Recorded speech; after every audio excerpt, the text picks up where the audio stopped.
Muy bien, seguimos hablando del tema de las penas, el Código Penal, con el fiscal de Corte Jorge Díaz, con Andrés Ojeda. Andrés. Sí, mucho se ha dicho últimamente del tema de la benignidad y tiene mucho que ver con las penas. O sea, nuestro sistema penal, y ahí va todo, ¿no? Las penas que ponemos, cuánto se cumple, cómo se cumple. Yo te pido una opinión. ¿Es benigno nuestro sistema y el sistema que tenemos ahora? O son dos preguntas.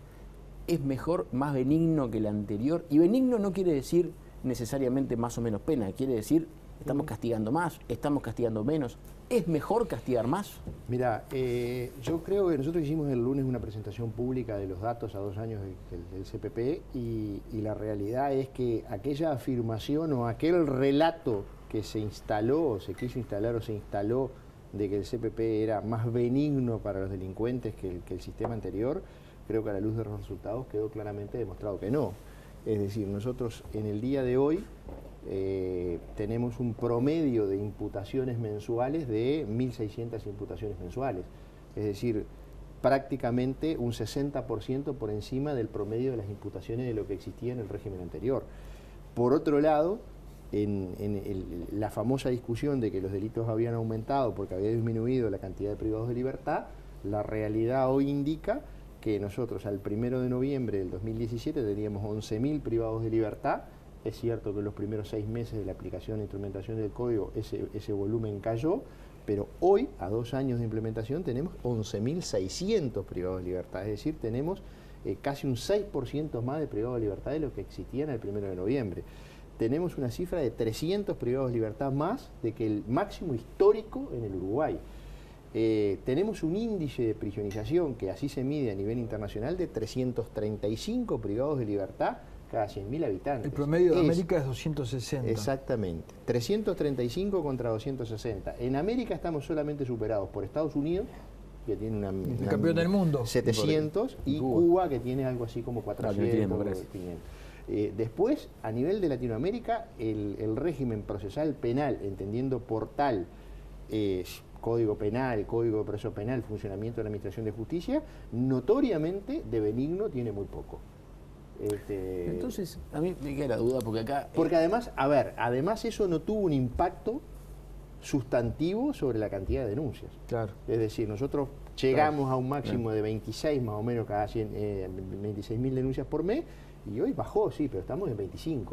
Pero al final termina siendo huevo la gallina, ¿no? Porque, perfecto, nosotros, si entendemos que tenemos que aumentar penas y terminamos interpelados para decir que tenemos más imputaciones para que la gente no reclame benignidad, si aumentamos más penas en este régimen, seguramente tengamos incluso más privados de libertad. Sin embargo, los números de seguridad a nivel de resultado terminan sin mejorar. Es que a mí no me cabe la menor duda que el aumento de las penas, como la restricción de algunos institutos liberatorios, a ver, no emito un juicio de valor, hago una constatación empírica. Claro. Eso impacta en la cantidad de privados de libertad.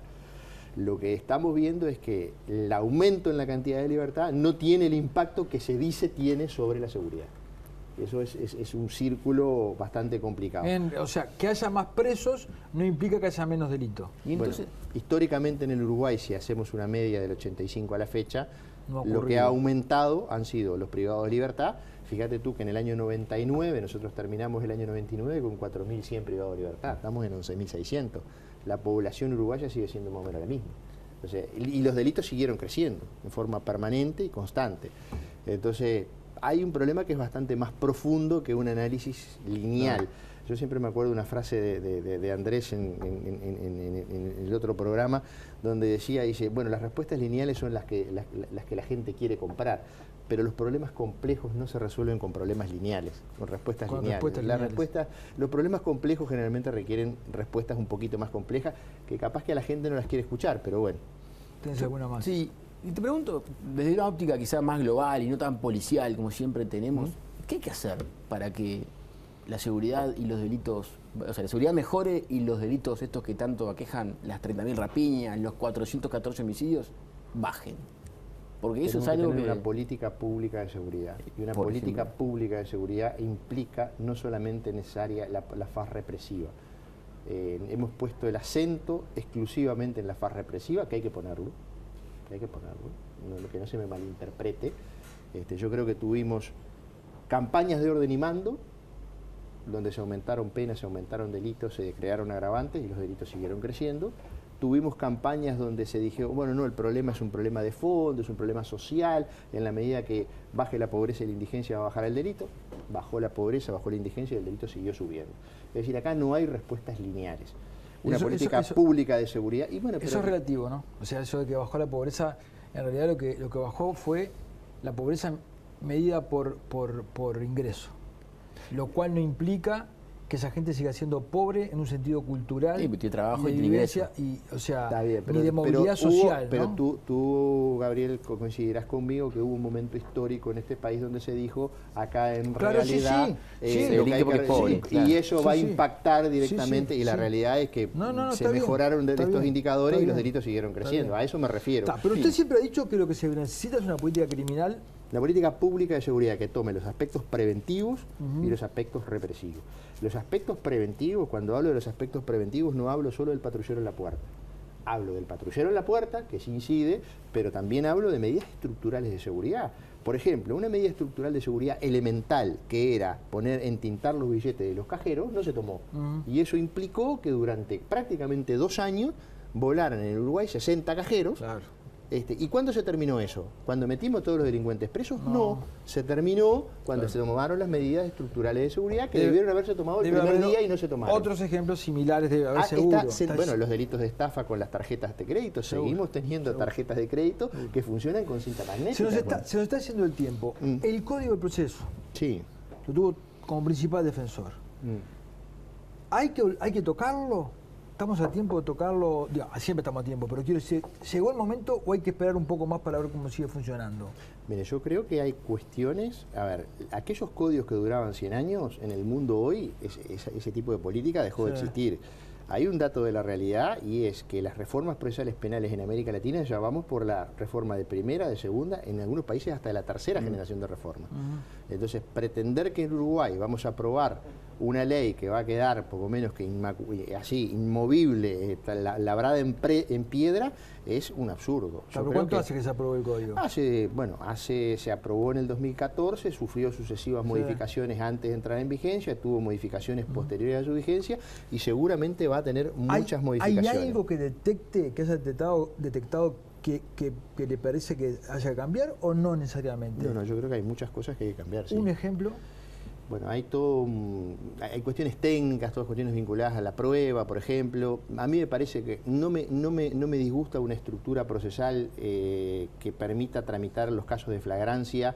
O sea, todos aquellos casos, para que la gente entienda, flagrancia es cuando detiene al delincuente con la mano en la masa. Si ese delincuente no acepta ir a un abreviado, que está en todo su derecho, porque el derecho al juicio oral es un derecho que tiene cualquier persona imputada de un delito, y tenemos una situación de flagrancia, yo me parece que si no se resuelve por abreviado debería ir por simplificado, porque no tiene ningún sentido llevar a un juicio oral y público a un caso de flagrancia, por ejemplo.